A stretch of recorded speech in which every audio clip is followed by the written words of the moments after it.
Hello, welcome to Local Edition.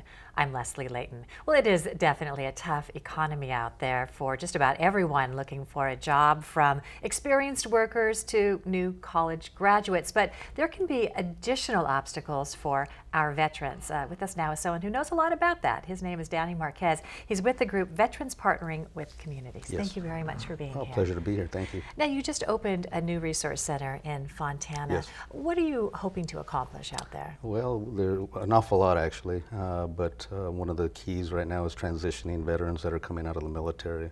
Also helping a lot of the older vets to go ahead and get connected to benefits and get them into the system as soon as possible.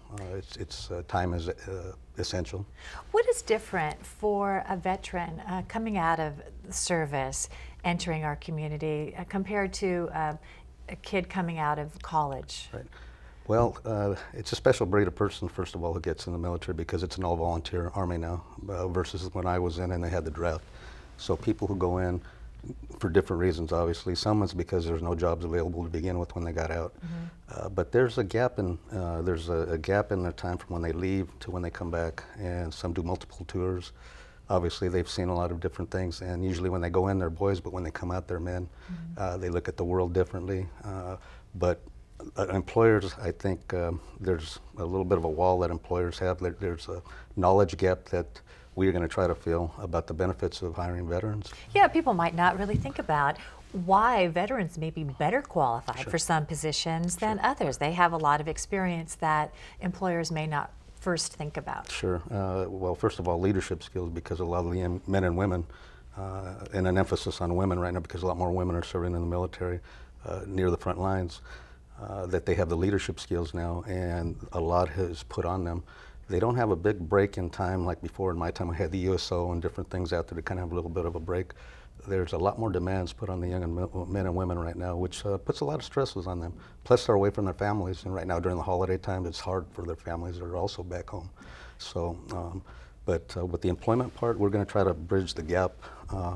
We're working with the Chamber of Commerce and the SCORE, which is a retired business people from the Chamber of Commerce's, to try to go ahead and bridge that gap.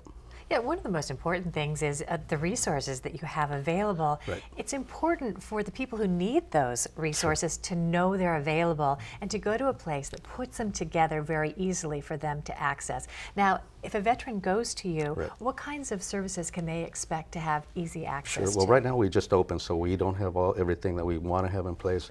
But when we, right now, we are utilizing, and we will continue to utilize strategic partnerships, because it's not about creating necessarily everything yourself. It's utilizing the programs that are existing right now and trying to get the veterans into those programs. You've got, obviously, the VA hospitals, which we have a very, very good one right here in Loma Linda VA Hospital.